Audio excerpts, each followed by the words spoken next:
Jeunesse au carrefour de la vie. Jeunesse au carrefour de la vie, une émission qui aborde les questions liées aux jeunes, les perspectives et les défis auxquels ils font face.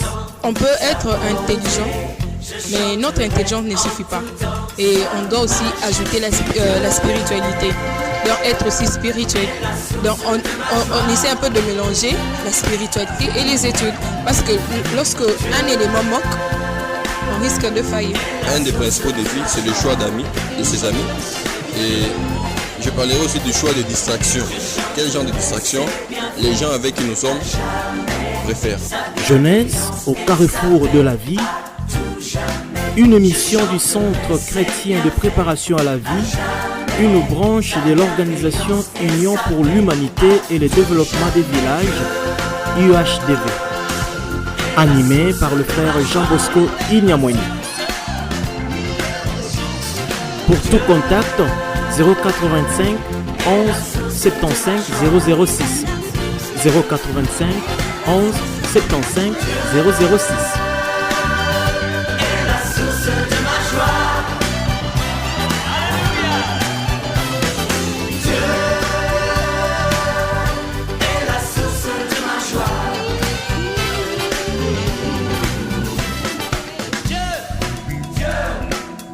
Bonjour à tous, nous sommes là dans le cadre de notre émission Jeunesse au carrefour de la vie.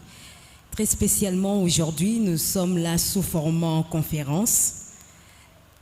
Notre invité de ce soir, qui est Papa Jean Bosco, que je présente, va exposer pendant un moment et puis après, il y aura l'étape de questions.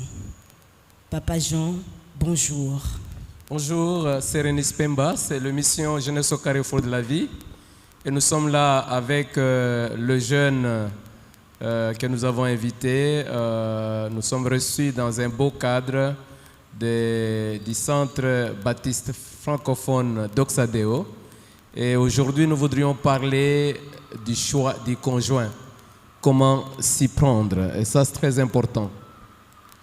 Alors, nous allons articuler notre intervention en plusieurs points, mais avant cela, laissez-moi saluer tous ceux qui sont avec nous sur le plateau pour cette émission.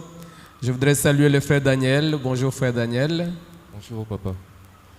Je voudrais saluer le frère Hardy. Que Dieu te bénisse. Je voudrais saluer le docteur Enoch, le frère Glory qui est avec nous. Je voudrais saluer la sœur Sarah qui est avec nous. Bonjour sœur Sarah. Je voudrais aussi saluer la sœur Enis Pemba qui m'a accueilli. Bonjour Papa Jean. Je n'oublierai pas la sœur Cynthia qui est avec nous. Alors, nous allons passer au vif de notre sujet. Le choix d'un conjoint. C'est quoi le choix d'un conjoint? J'aimerais d'entrée du jeu dire que le choix d'un conjoint est une décision très importante que le jeune qui veulent se marier, le jeune qui aspire au mariage, doivent prendre. C'est une décision très capitale. Un serviteur de Dieu nous disait que après la décision de recevoir Christ dans sa vie, la deuxième grande décision, c'est celle de choisir la personne qui vous accompagne pendant toute votre vie. Et ça, c'est très, très important. Donc, nous disons que le choix d'un conjoint est une décision que l'on prend de se rapprocher de telles personnes parmi tant d'autres jugées moins préférables selon les critères et l'échelle de valeurs que l'on s'est préalablement fixées. Donc cette décision vous permet de vous rapprocher d'une personne jugée préférable par rapport à d'autres. Donc il n'y a pas de choix si vous n'avez qu'une seule personne. Mais le choix, on l'opère par rapport à plusieurs alternatives. Vous avez plusieurs personnes, mais vous décidez selon l'échelle, j'insiste sur l'échelle des valeurs et les critères. Donc on ne choisit pas quelqu'un sans critères, sans échelle de valeurs. Chacun a ses critères, mais on a une échelle de valeurs qu'on se fixe pour dire je voudrais que ma femme ait telle valeur, je voudrais que mon mari ait telle valeur. Et cette personne qu'on a choisie, c'est une personne qu'on a préférée. Donc dans le choix, il y a une préférence. Donc c'est cela. Et cette opération ou ce choix nécessite un temps d'observation pour étayer son appréciation et mûrir son jugement. Donc nous devons savoir que dans le choix, il y a l'appréciation, mais il y a aussi le jugement. C'est pourquoi il faut un temps d'observation, lequel vous permet d'étayer votre observation, votre jugement et votre appréciation. Mais ce que je voudrais dire, c'est que tout choix comporte des risques. Tout choix comporte des risques et tout choix comporte des conséquences. Et dans le domaine du mariage, le choix du conjoint détermine l'avenir du mariage ou l'avenir de la personne qui a choisi. Nous avons aujourd'hui des personnes qui regrettent leur vie de célibataire parce qu'il a mal choisi son conjoint ou sa conjointe. Et quand on choisit mal, votre avenir peut être affecté ou votre avenir peut être infecté. Le choix, je voudrais insister pour tous les jeunes qui vont nous suivre, le choix est libre. Mais lorsqu'on l'a opéré, il comporte des contraintes. Le choix reste libre, mais lorsqu'on l'a opéré, il comporte des contraintes. Alors, pourquoi choisir son conjoint? Pourquoi on doit choisir un conjoint? Et nous avons quelques raisons qui nous poussent à donner cet enseignement à la jeunesse afin qu'ils comprennent pourquoi on doit choisir. La première raison, c'est que parce que le conjoint que vous choisirez ou que vous choisissez exercera une influence sur votre vie. Donc, le conjoint qu'on choisit exercera une influence sur votre vie par son comportement. Et cette influence pourra apporter bonheur ou malheur à votre vie. Donc, le jeune doit savoir que quand il s'approche d'une personne qu'il voudrait engager, intégrer dans sa vie comme conjoint, comme conjointe, il doit savoir que cette personne va exercer une influence dans sa vie. Et si cette influence est négative, c'est que il ouvre la porte du malheur. Mais si c'est une influence positive, c'est que c'est une personne qui sera porte-bonheur. Et Dieu, il l'a bien dit, il n'est pas bon que l'homme soit seul.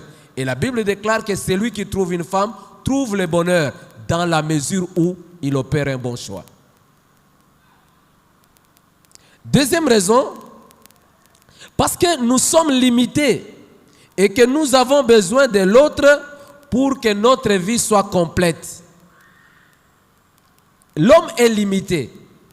Et d'ailleurs, c'est la raison pour laquelle le Seigneur a trouvé qu'il n'était pas bon qu'il soit seul. Et il fallait une complémentarité. Il fallait que cet homme ait quelqu'un avec qui il pourra avoir de qui il pourra avoir un secours pour avoir un complément, pour avoir un soutien, un secours dans sa vie. Donc, on ne peut pas vivre seul.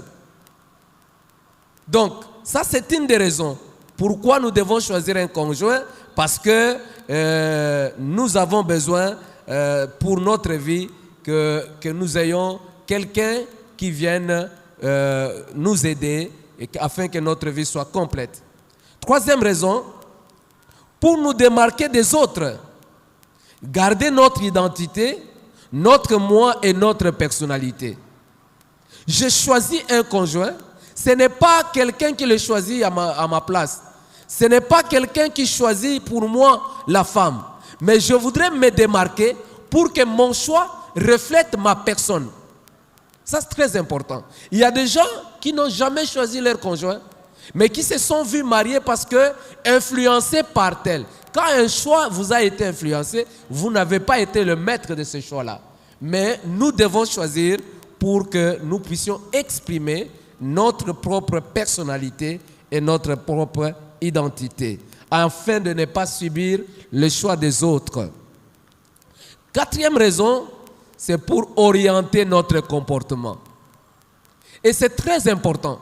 Parce que quand on a choisi, on doit avoir un comportement digne d'une personne qui a choisi. Et le choix oriente mon comportement. Et ça, c'est très important. Même dans le domaine de la vie, quand je choisis de faire des études, je dois avoir un comportement conséquent.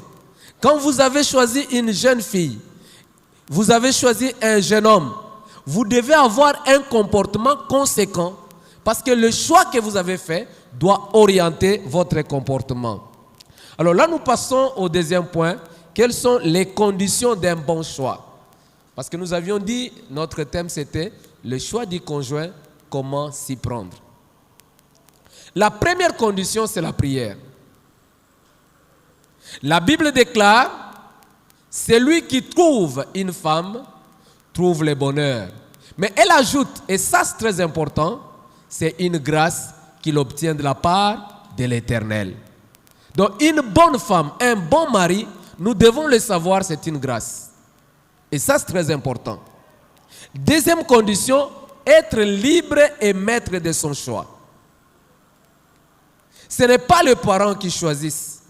Ce n'est pas les amis qui choisissent. Ils peuvent nous orienter, ils peuvent nous conseiller, mais nous devons rester libres et être maîtres de notre choix. Troisième condition, savoir écouter Dieu. Quatrième condition, il faut se connaître soi-même. Connaître quels sont ses points forts et quels sont ses points faibles. Ça, c'est très important. La cinquième condition, connaître l'autre. La personne que j'ai choisie, est-ce que je la connais? Il faut savoir la connaître. Et la sixième condition, c'est soumettre à la volonté de Dieu. La septième, c'est préparer au mariage. J'ai toujours dit aux jeunes, les fiançailles ne sont pas un objectif. Les fiançailles sont un passage. Lorsqu'on a choisi un conjoint, on doit se préparer au mariage parce que c'est ça la destination. Alors, les étapes d'un bon choix. J'ai parlé des conditions. Maintenant, je parle des étapes. La première étape, c'est laisser guider. Il est important de se laisser guider, ou du moins d'avoir auprès des personnes expérimentées dans les domaines où l'on veut opérer un choix, des informations. Vous savez, nous faisons beaucoup d'études pour devenir avocat, médecin, mais le mariage est le seul domaine où les gens n'étudient pas. On n'a pas de diplômés en mariage. C'est pourquoi vous devez savoir pourquoi vous voulez vous marier. Et il faut avoir des informations, se laisser guider. Ça, c'est très important. La deuxième étape, et ici je voudrais attirer l'attention du fait qu'il y a une différence entre se laisser guider et se laisser induire. Ne vous laissez pas induire. Même quand nous prions, nous disons au Seigneur, ne nous induis pas à la tentation. Donc, se laisser guider, c'est différent. Quelqu'un qui te guide, il te montre la voie, mais il ne prend pas la décision à ta place. Mais quelqu'un qui t'induit, il t'impose. Le choix ne peut pas être quelque chose d'imposé.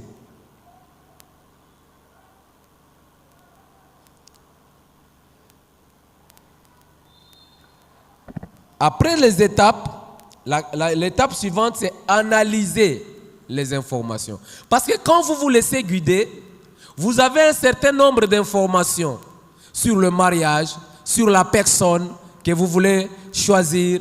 Et vous allez analyser toutes ces informations-là pour asseoir votre décision. Voyez-vous que le choix n'est pas une affaire de se rencontrer avec un jeune homme une fois et puis on dit non, c'est lui que j'ai choisi. Mais le choix, c'est un processus. C'est toute une procédure.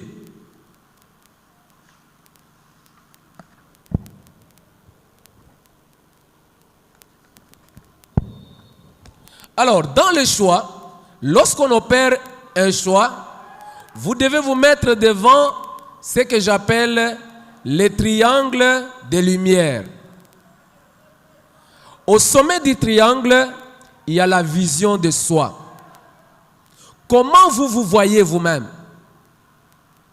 Parce qu'il y a des gens qui ont opéré des mauvais choix simplement parce qu'ils avaient la mauvaise vision d'eux-mêmes. Aujourd'hui, il y a parmi les jeunes, des jeunes, ils regardent seulement une sœur. La manière dont elle s'est habillée dit non, celle-ci, si je m'approche d'elle, elle va m'insulter.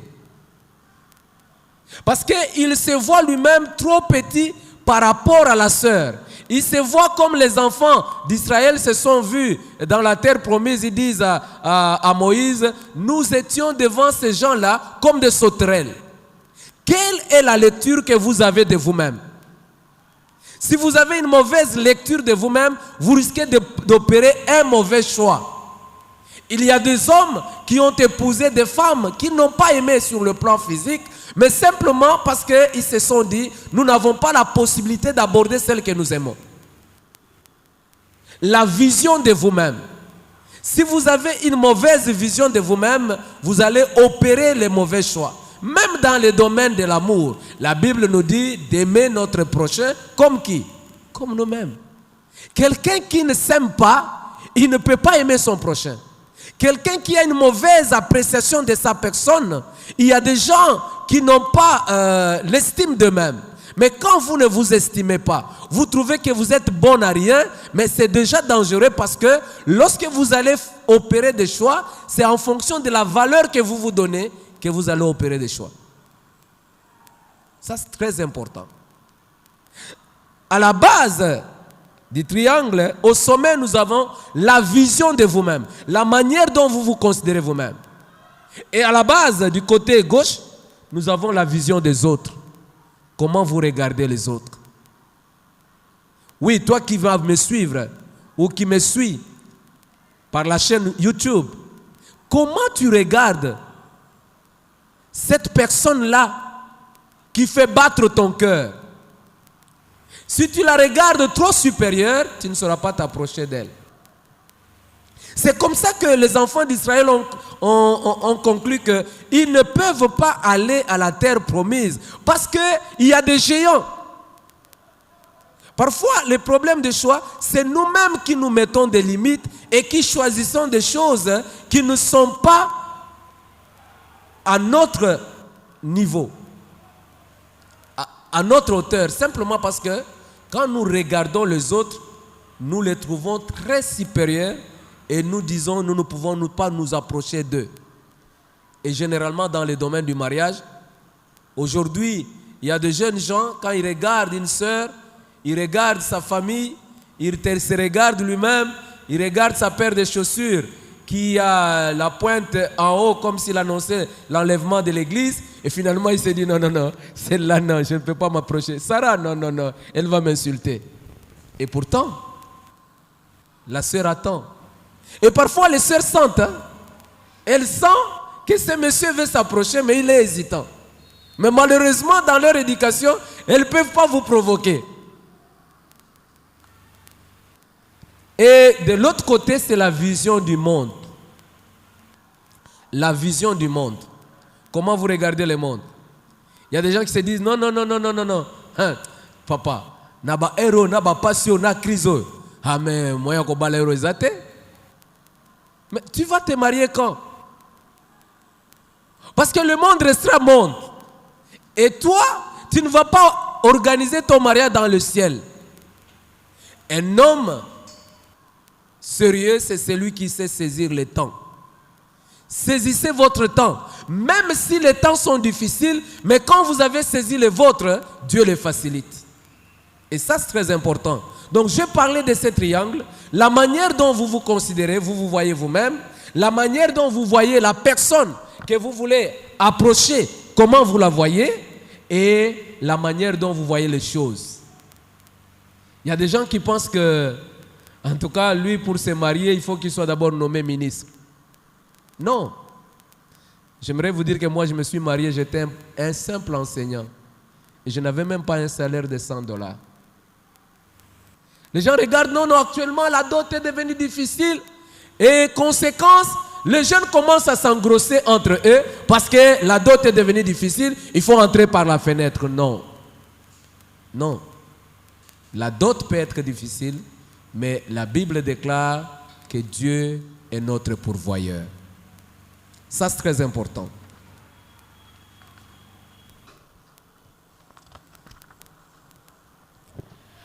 Quels sont les facteurs qui peuvent conduire à un mauvais choix? Les facteurs qui peuvent faire qu'un jeune homme ou une jeune fille loupe son choix. Le premier facteur, c'est l'apparence.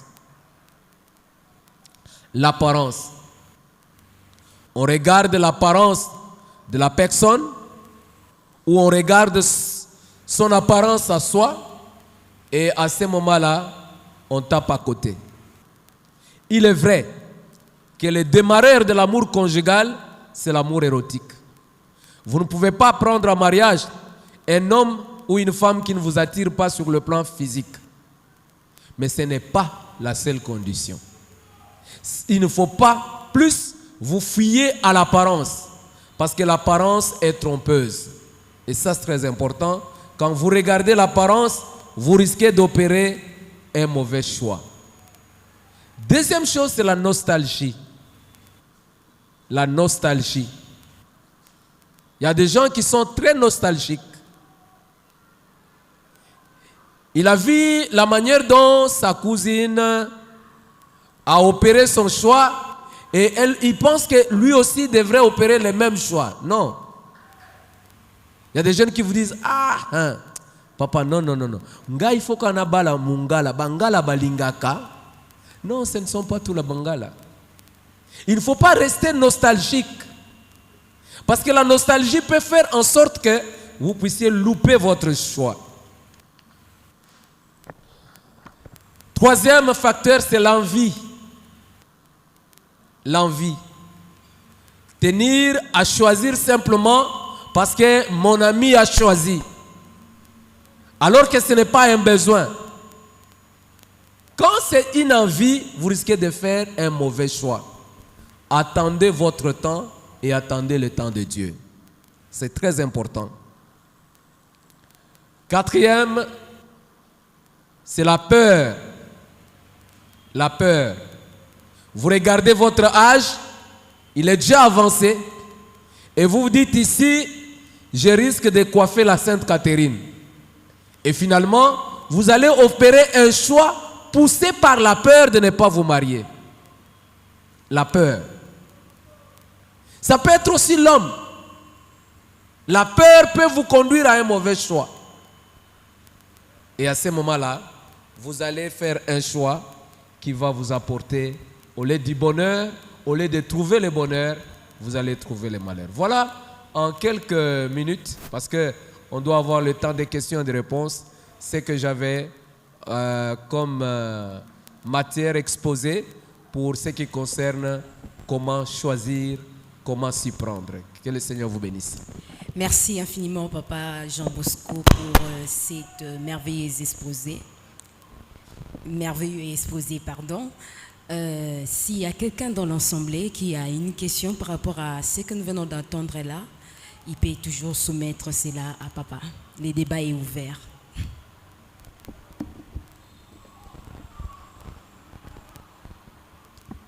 En tout cas, sentez-vous à l'aise, ne vous gênez pas.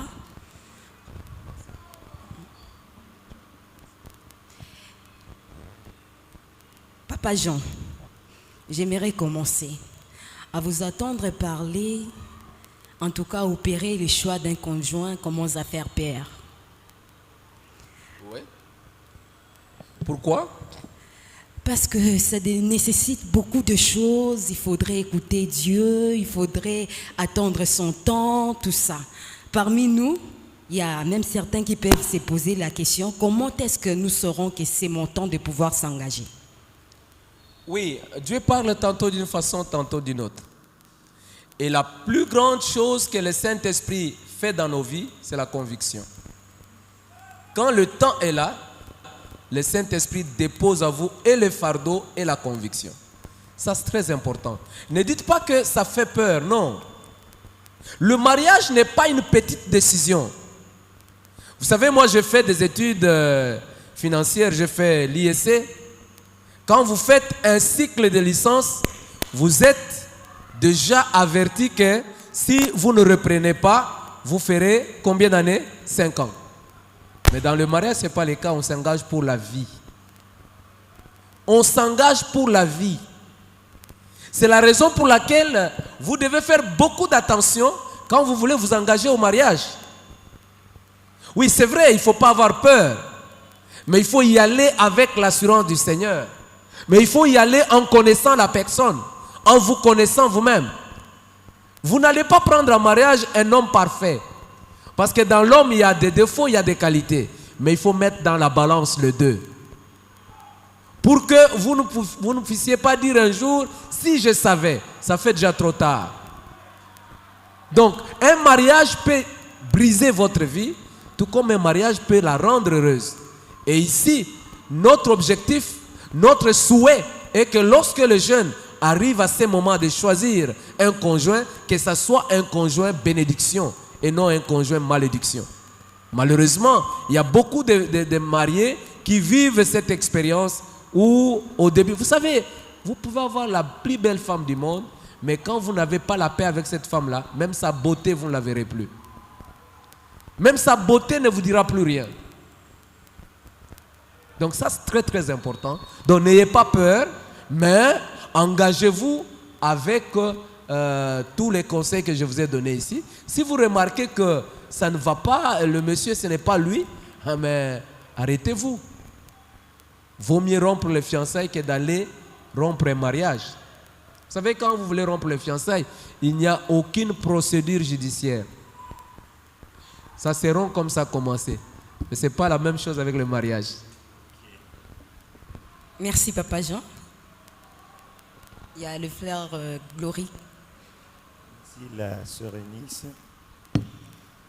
Oui. Papa Jean, il y a quelque part là, vous avez parlé que les choix exigent un temps d'appréciation. Pardon, le choix, on fait les choix selon l'échelle des valeurs et des critères. Et j'ai participé à une structure où le conférencier, il a beaucoup parlé, mais l'une des choses que j'ai retenues, ce jour-là, il a dit, les critères ne sont pas une obligation dans le choix. Je ne sais pas comment vous allez nous éclaircir aussi par rapport à ça. Là, c'est la manière de développer ces sujets. Oui, merci beaucoup. Les critères ne sont pas une obligation, n'est-ce pas? Les critères sont aléatoires, mais les critères sont importants. Les critères, c'est justement les éléments d'appréciation. Mais l'échelle des valeurs est obligatoire. L'échelle des valeurs est obligatoire. C'est obligatoire de savoir que la personne qui veut m'accompagner dans ma vie, durant tout le reste de ma vie, a des valeurs sur lesquelles nous pouvons construire la vie ensemble. N'est-ce pas? Ça, c'est très important. Mais les critères, ça change. Je peux aimer une femme mince, mais lorsque je la prends en mariage, elle mange et puis elle grossit. Et parfois, il y en a qui grossissent avec les accouchements. Alors, si je tiens à ces critères-là, qui va s'envoler avec le temps, vous voyez que je risque de me faire un problème dans le mariage. C'est pourquoi les critères sont aléatoires. Mais si je veux une femme honnête, mais ça c'est obligatoire que la femme soit honnête. Et ça c'est très important parce que c'est ce qui va construire notre vie ensemble. C'est important. Parce qu'il y en a qui se limitent aux critères sans tenir compte de l'échelle des valeurs. Vous êtes en train d'aller avec un homme qui va vous prendre en mariage, mais c'est un voleur, c'est un menteur. C'est quelle échelle des valeurs? Et vous voudriez qu'il devienne moins voleur, moins menteur dans le mariage? Non. Vous aviez négligé cet aspect-là, mais c'est ça qui va vous piquer dans le mariage. Donc c'est très important, frère Glody, de savoir que les critères bien qu'aléatoires, sont importants, mais pas obligatoires. Mais l'échelle des valeurs, c'est ça, c'est le socle sur lequel vous allez bâtir votre vie conjugale. Parlez un peu fort. Hein? Oui, ma deuxième préoccupation. Les fiançailles n'est pas un objectif, mais un passage. Expliquez-nous un peu. Parce qu'aujourd'hui, c'est contrairement.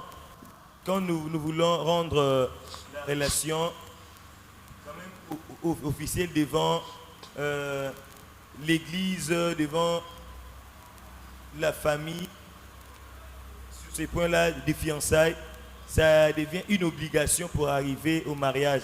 Si on se casse à un moment et la réputation est détruite, que ces frères-là, c'est un aventurier, il est venu chez nous pour ça, donc ça complique un peu.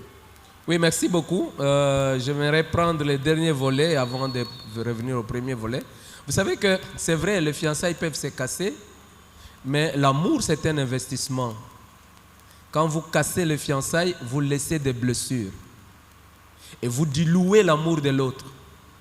Aujourd'hui, nous avons des hommes qui souffrent dans leur mariage parce qu'ils se sont mariés à des femmes qui ont connu plusieurs déceptions avant de se marier. Conséquence, ces femmes-là vont aimer leur propre mari avec beaucoup de réserve. C'est important que quand vous avez commencé les fiançailles, que vous soyez sérieux. Parce qu'il y a des gens qui commencent les fiançailles sachant que c'est une aventure qu'il fait. Ou simplement il est dans un milieu universitaire, il n'a personne dans la contrée, il va se fiancer avec une fille qui va commencer à lui donner des moyens pour vivre. Et à la fin, il l'abandonne. Quand vous abandonnez, que ce soit un garçon ou une fille que vous avez dessus, sachez que vous avez laissé une blessure et vous avez dilué son amour. Ça, c'est très important. Alors, les fiançailles sont un passage. N'est-ce pas? Le fiançailles, le célibat, c'est le pays de départ. Ok? Le fiançailles, c'est le pays de transit. Le mariage, c'est la destination. Donc, quand vous avez commencé le fiançailles, sachez que c'est un voyage qui vous amène vers le mariage. Et je dis toujours aux jeunes, ne demandez pas à Dieu un fiancé. Demandez à Dieu un mari, demandez à Dieu une femme. N'est-ce pas? Mais quand vous demandez à Dieu un fiancé et qu'il vous donne un fiancé, donc vous allez rester éternellement fiancé. Demandez un mari. Les fiançailles ne sont qu'un passage qui nous conduit vers le mariage. Et c'est la raison pour laquelle je n'aime jamais conseiller les jeunes à avoir une longue durée dans les fiançailles. Non. C'est comme ça que je ne conseille pas à un frère qui tient à terminer sa licence pour commencer ses fiançailles en première année de graduat. Parce que pour une sœur, quand vous dites je t'aime pour le mariage, elle attend ce mariage même dans les heures qui suivent. N'est-ce pas, mes sœurs? Si. Bon, maintenant, vous êtes en train de prolonger votre durée. Vous êtes en train de la faire attendre. Mais s'il y a un Parisien qui vient dire, moi je vais rentrer à Paris, dans 2 semaines je laisse la dot, tout ça, vous allez dire, la sœur m'a dessus. Mais Papa Jean, on ne veut pas perdre la personne. On ne veut pas perdre la personne. Non. Il faut savoir que chaque chose a son temps. Et généralement, je ne sais pas si vous le constatez comme moi, les fiançailles qui durent le plus longtemps n'aboutissent pas au mariage. Généralement. Il y en a qui aboutissent, mais les gens arrivent à se haïr avant même d'entrer dans le mariage. Et généralement, s'ils entrent dans le mariage, après avoir passé 14 ans de fiançailles, comme Rachel et Jacob, n'est-ce pas? Après avoir passé 14 ans de fiançailles, lorsqu'ils se marient, ils font 2 ans, ils ont divorcé. Mais ils n'ont que 2 ans. Comment ils ont divorcé? Parce qu'ils avaient déjà passé tout le temps ensemble. Je ne conseille pas de longues fiançailles. Il ne faut pas avoir son doctorat dans les fiançailles. Combien ça peut durer les fiançailles, Papa Jean? La durée minimum 6 mois, maximum 2 ans. Vous devez observer si la personne avec laquelle vous marchez pendant ce temps-là, est-ce qu'elle tient à ce qu'elle dit? C'est la première chose. Mais aussi, il faut lui faire des surprises, des visites surprises. Il faut la connaître. Quand je dis connaître une personne, ça veut dire aussi connaître sa racine, connaître sa famille. Généralement, les jeunes disent non, moi je vais l'épouser, lui ce n'est pas sa famille. Non, non. Il faut connaître une personne et demander à la personne comment elle a grandi, dans quelles circonstances, partager la vie de la personne. Au fait, connaître, c'est aussi de poser des questions à la personne pour connaître qu'est-ce qu'elle a connu dans sa vie, comment elle a grandi. Parce que lorsque vous avez toutes ces informations, vous pouvez aussi analyser ses réactions et ses actions en fonction de ce qu'il a vécu. Parce que vous savez, nous sommes aujourd'hui ce que le passé a fait de nous. C'est très important de savoir comment la personne a vécu. La personne te dira par exemple, moi, je n'ai pas connu ma mère. J'ai grandi avec une marâtre qui me maltraitait. Mais tout ça a laissé des impacts dans sa vie. Les impacts que vous allez gérer, vous qui allez la prendre comme époux, comme épouse. Vous devez gérer toutes ces déceptions-là. Tout son passé, il va les transporter avec lui et vous allez les gérer ensemble. Et ça, c'est très important. Vous connaître vous-même. Comment je réagis? Est-ce que devant un tel monsieur, je serai en mesure de le supporter?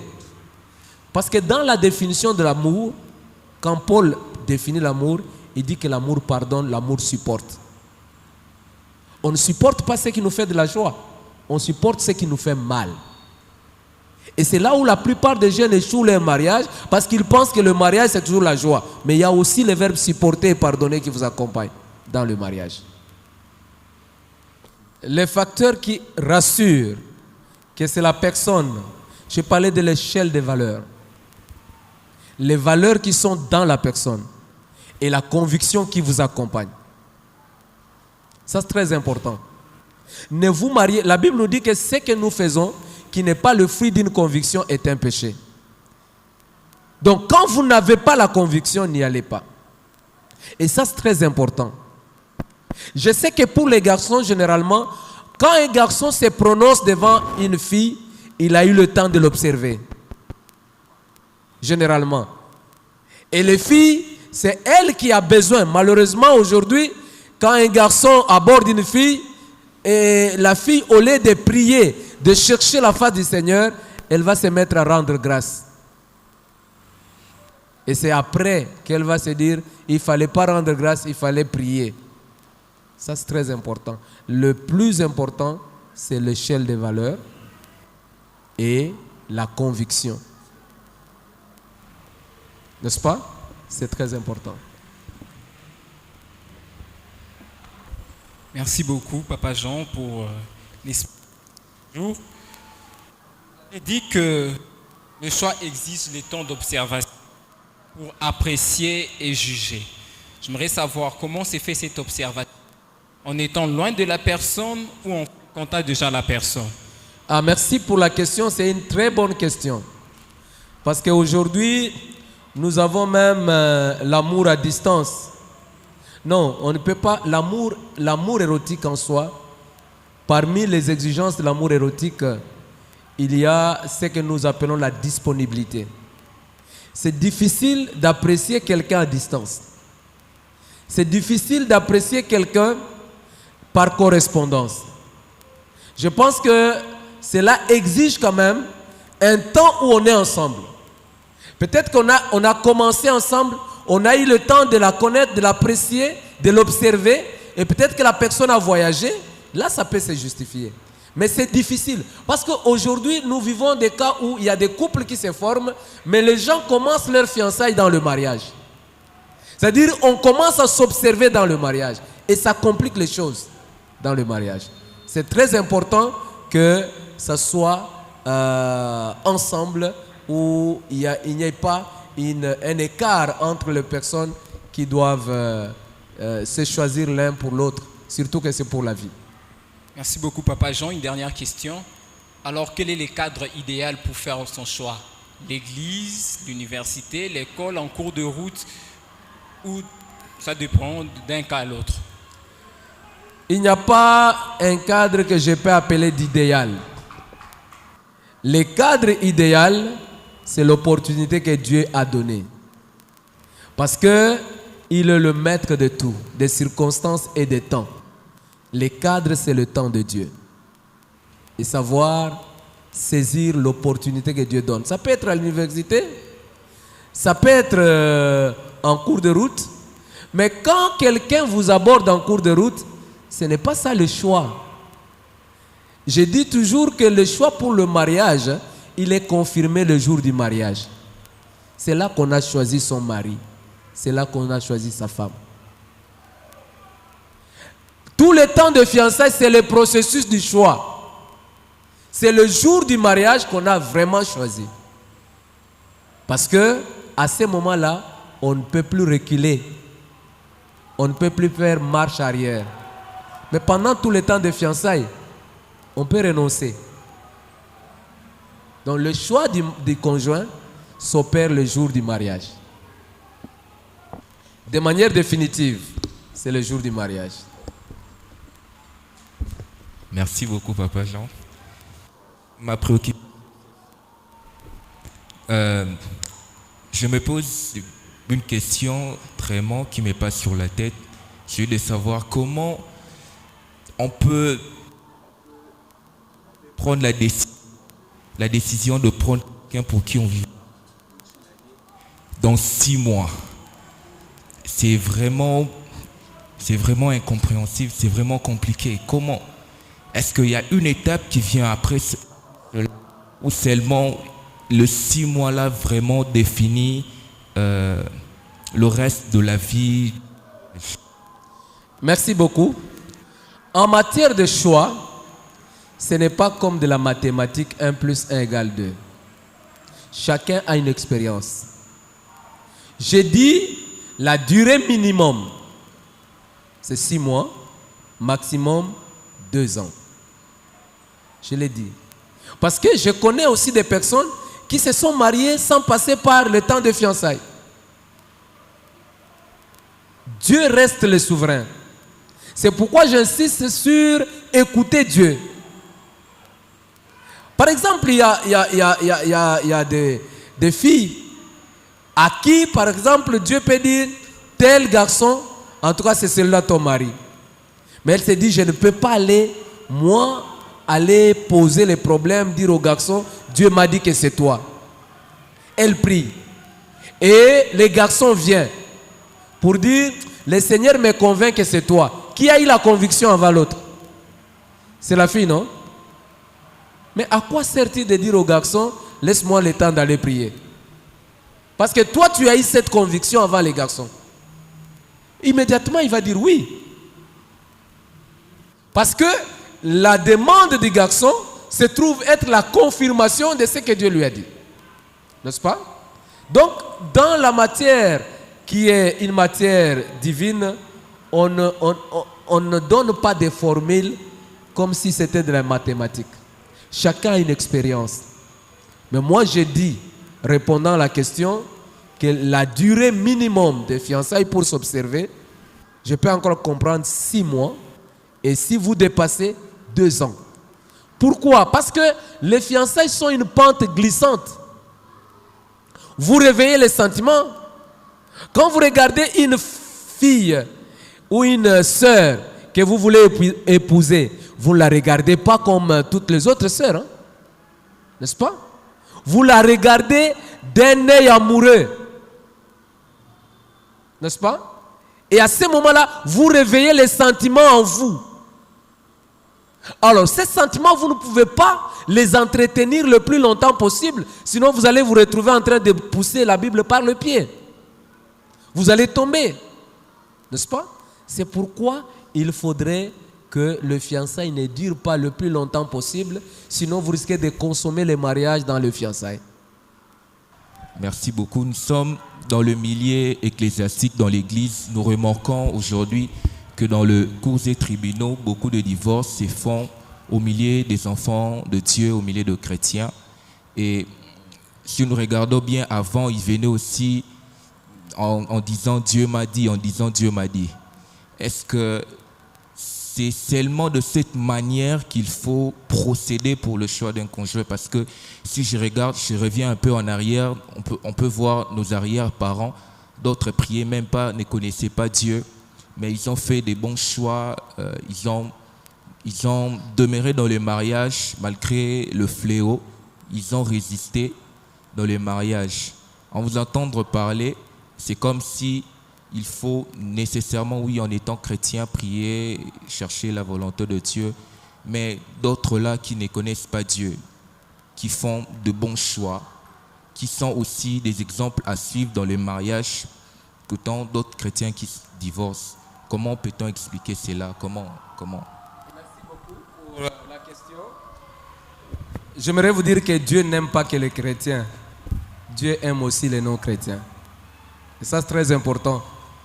Sinon, Dieu ne donnerait pas la vie aux non-chrétiens. Ce n'est pas étonnant qu'une personne qui ne connaît pas le Seigneur fasse un bon choix.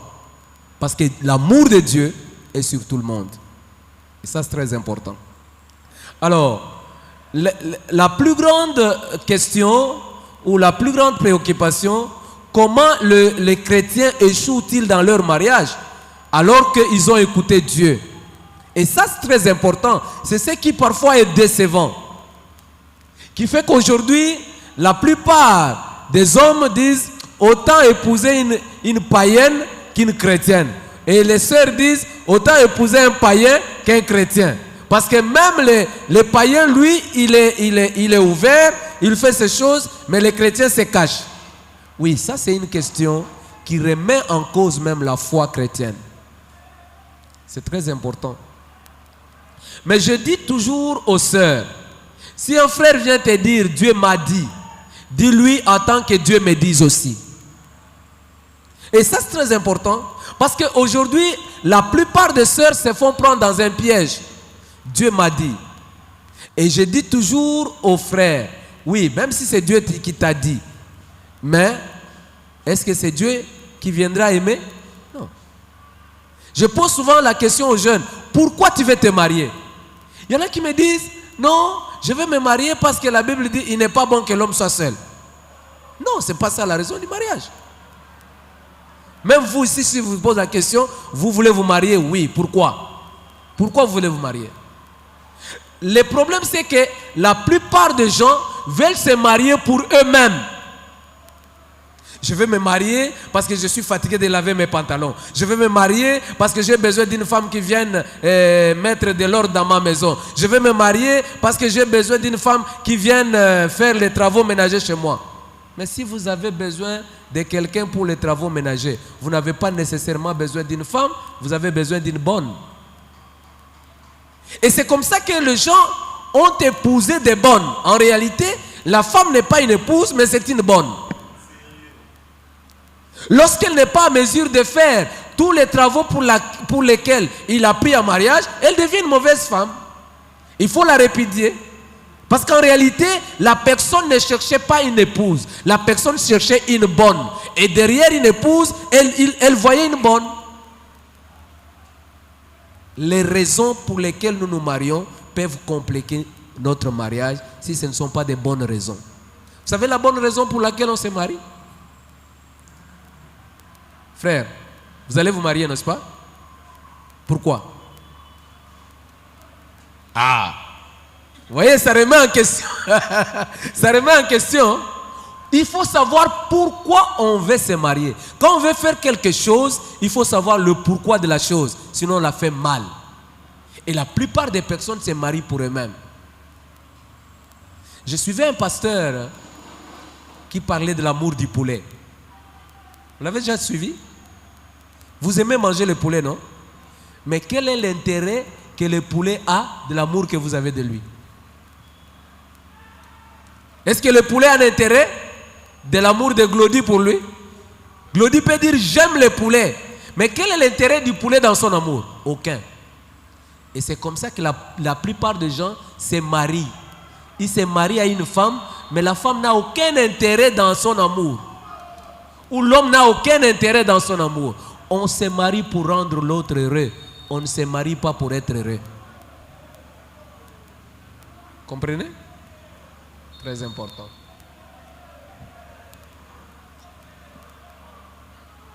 Il n'y a plus de questions apparemment. S'il y en a, vous les posez. Sinon, alors, nous allons clôturer notre émission. Sœur Sarah, vous n'avez pas de questions? La sœur qui est venue après?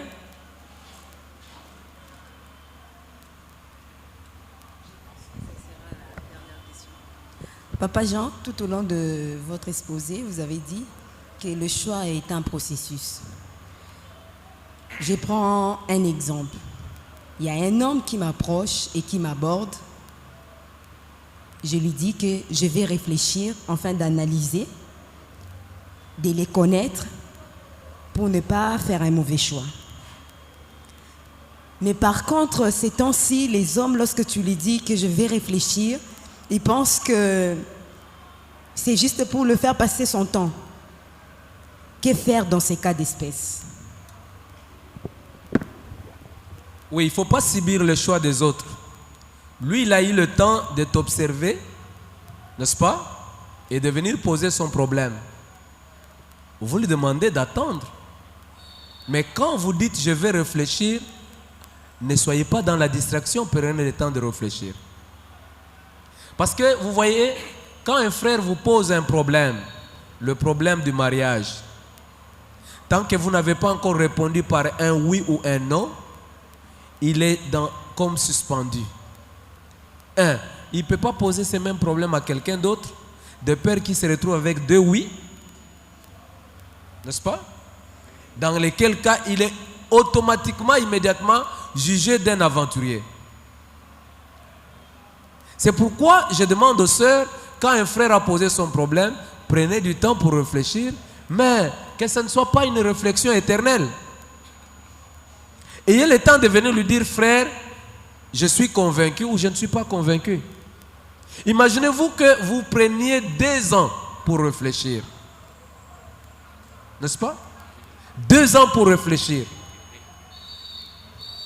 Voyez-vous, le frère, il va patienter pendant 2 ans. Il ne patiente que la réflexion. Je ne sais pas si Marie a pris 2 ans de réflexion devant Joseph, je ne sais pas. Donc le problème c'est celui-là. Il y a des sœurs qui disent, donne-moi le temps de réfléchir, mais dans l'entretemps, ils ne réfléchissent même pas. Commence seulement à sillonner les gens en train de poser des questions. Est-ce que tu connais tel frère? Est-ce que tu connais ce frère-là? Est-ce qu'il est sérieux? Non, le problème, ce n'est pas que les gens vous disent qu'il est sérieux, qu'il n'est pas sérieux. Le problème, c'est que vous devez avoir un jugement sur la personne et vous lui donnez la réponse qui est la vôtre. Parce qu'il y a des gens qui vont dire oui, mais le oui ne vient pas d'eux. Le oui vient des conseillers. Oh, tu sais, hein, tu risques, mariage comme il passe. Et tu vas entrer dans un mariage. En réalité, ce n'est pas ton mariage, c'est le mariage de tes conseillers.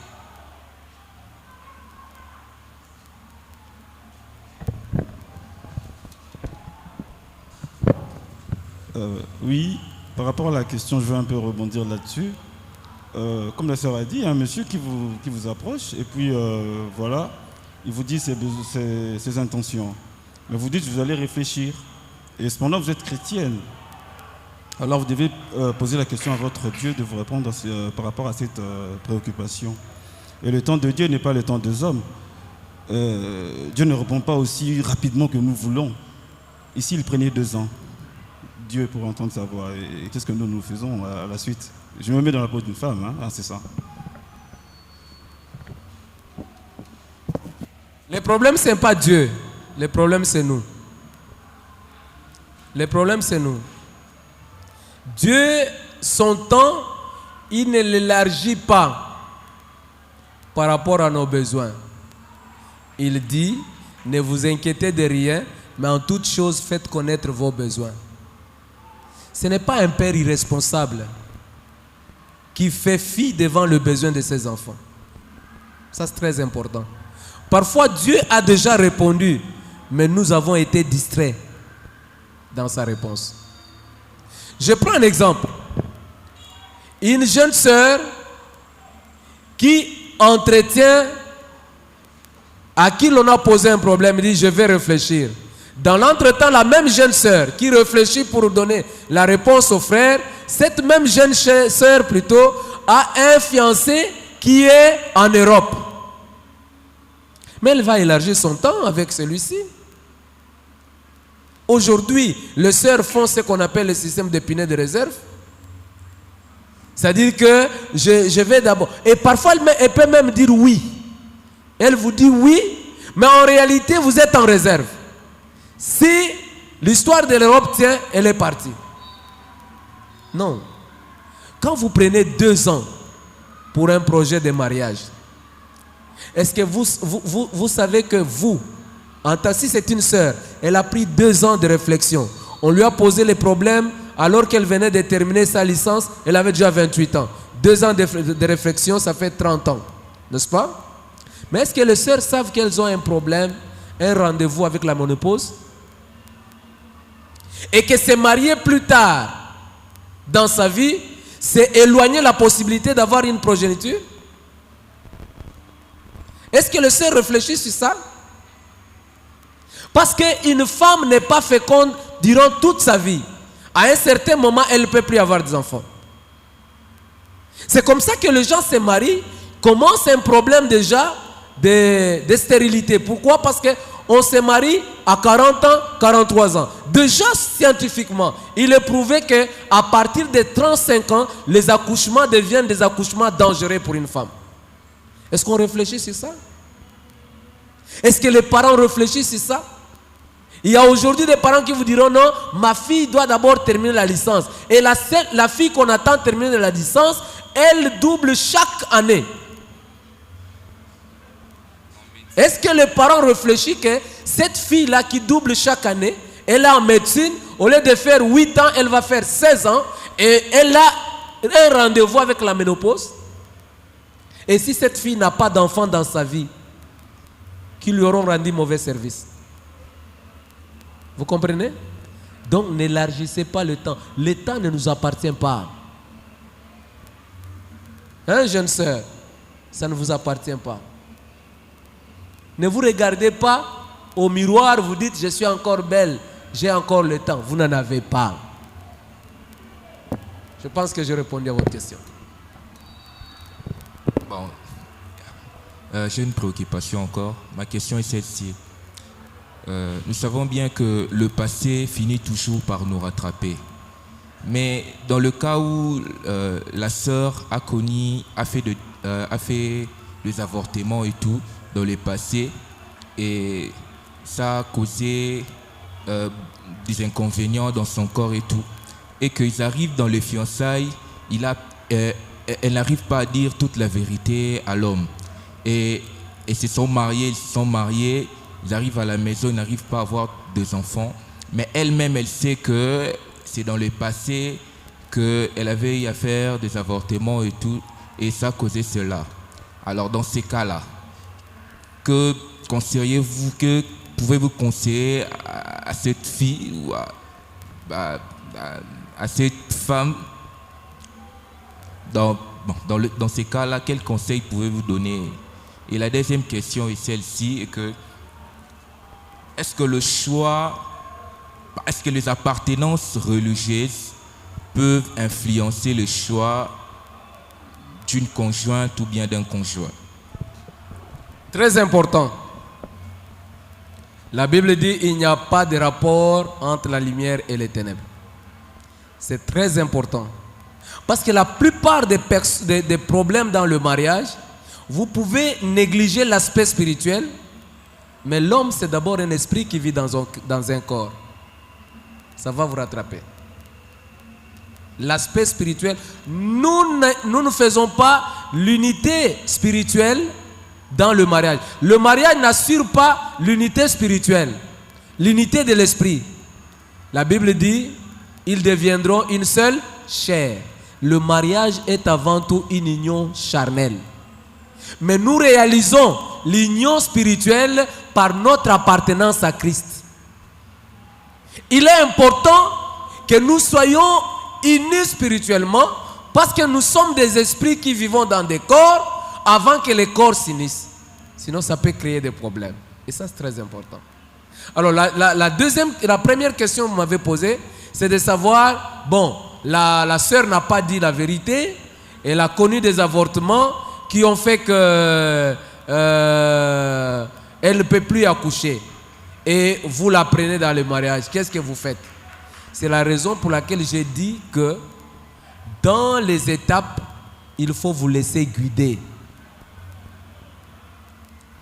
Vous devez avoir des informations sur la personne. Les personnes qui ont connu la sœur quand elle a grandi. Parce que cette histoire d'avortement, vous pouvez avoir quelqu'un qui peut vous dire non, elle a déjà avorté autant de fois. Il faut se laisser guider. Et même dans la prière, Dieu peut révéler certaines choses. La Bible dit que les choses cachées sont à Dieu, celles révélées sont aux hommes. Invoque-moi, je te répondrai, je te révélerai des choses cachées. Parfois nous prions, nous voyons seulement la beauté de la sœur et nous négligeons les autres choses.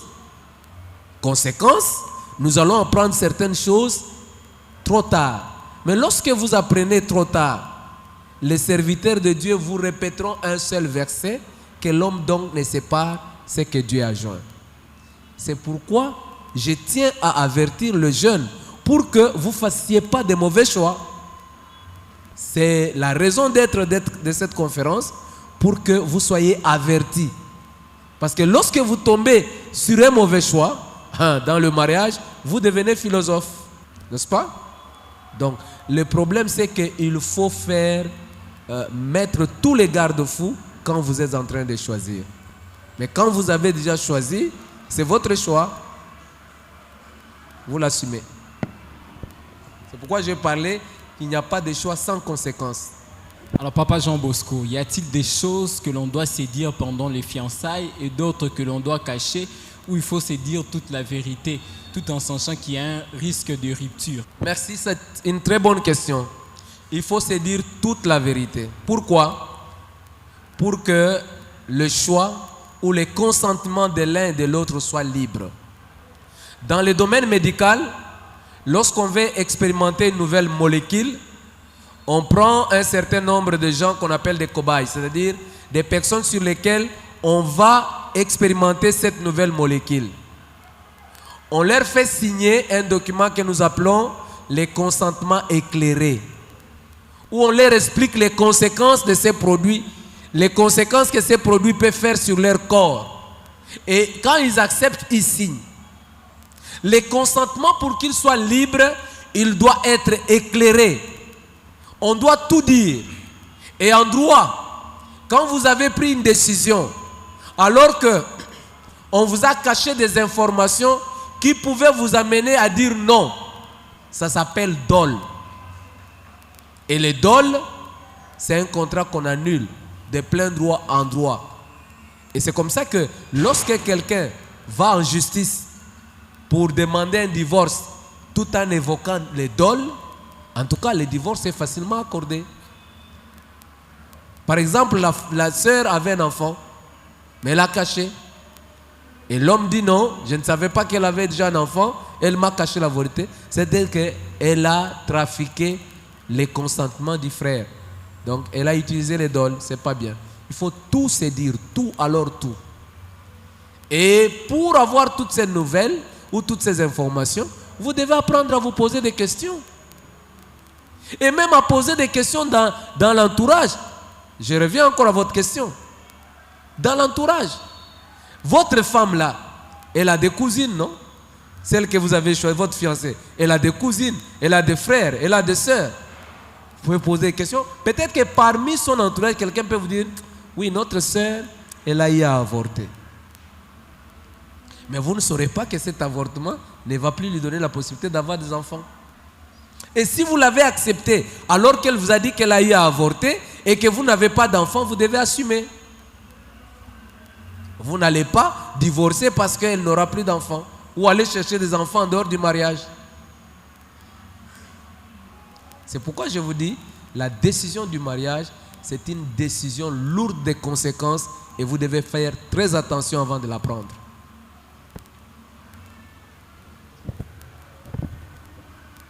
Papa Jean, avant que nous puissions clôturer, tantôt vous venez de parler qu'il faudrait tout dire. Mais c'est quand même risqué parce que cette personne peut se transformer comme étant quelqu'un qui fait un contre-publicité par rapport à votre personne.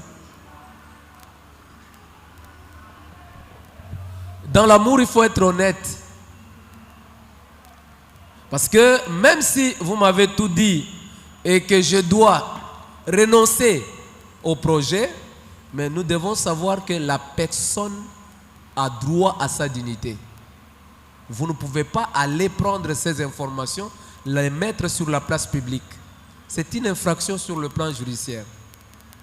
C'est une infraction. C'est de la diffamation. Et la personne peut vous traduire en justice. On va vous arrêter pour diffamation. Je pense que même si aujourd'hui, vous devez rompre les fiançailles, mais tenez à la dignité de la personne avec laquelle vous aviez commencé ces fiançailles.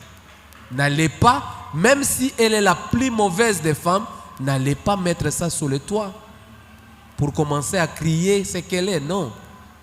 C'est de la diffamation et c'est condamnable. Merci beaucoup. C'est sur cette note que nous terminons notre conférence d'aujourd'hui. Sinon, merci à tous les participants. Merci à la radio ECC qui assure la couverture de cette conférence. Nous allons nous retrouver encore très prochainement en abordant encore d'autres sujets. Que Dieu vous bénisse. Portez-vous bien. Merci beaucoup. Que le Seigneur vous bénisse.